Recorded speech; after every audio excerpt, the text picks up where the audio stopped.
دوا بە دوای دەرکردنیان و ڕاوەدونانیان لە شارۆچکەی تەلعفەر تێرۆریستانی داعش دەخوازن ناوچەکانی دەوروبەری ئەم شارۆچکەیە بکەنە دوا مۆڵگاکانی خۆیان.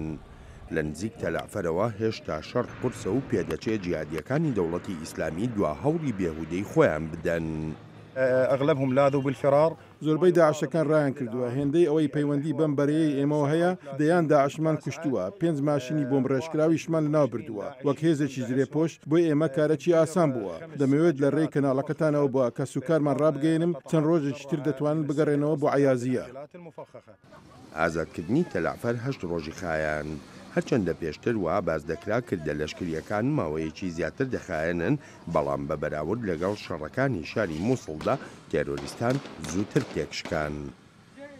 هذا اليوم كان تقدم سريع جدا.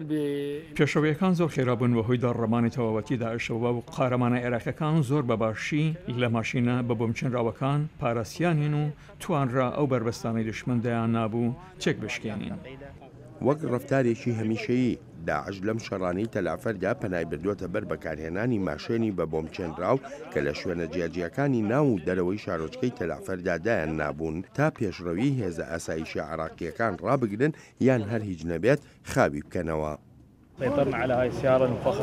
ئەو ماشێنەمان لە فڕۆکەخانەی تەلعفەر دۆزیوە ماشێنێکە بۆ هێرشی خۆکوژی توانیمان سەرکەوتوانە پوچەڵی بکەینەوە زۆرێکمان لەو ماشێنانە دۆزیوەتەوە و تێکمان شکاندوون.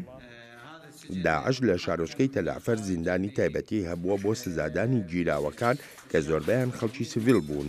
ژوورەکانی ئەم زیندانەی داعش پڕن لە ئامێر و کەرەستەی ئەشکەنجەدان وەک دانیشتوانی ئەم ناوچەیەش باسی دەکەن داعش دەیان کەسی لەو زیندانەدا بە شێوەیەکی دڕندانە کوشتووە.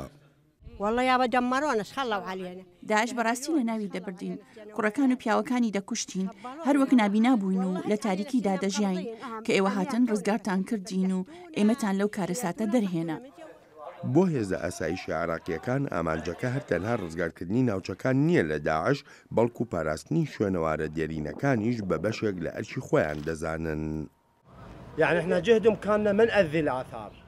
ئەوەی لە توانەماندا بێت دەیکەین تا زیان بەر شوێنەوارەکان نەکەوێت ئەمانە شوێنەواری نیشتیمانی و مڵکی گەلی عێراقن چەندێک بتوانین دایان پارێزین هەرچەندە دوژمن خۆی تا حەشار دەدات بەڵام هەموو توانایەک بەکاردەهێنین بۆ دەرپەڕاندنی دوژمن بە زیانێکی زۆر کەمەوە لە شوێنەوارەکانمان هەر بۆیەشە چەکی سوک بەکاردەهێنین نەک چەکی قورس.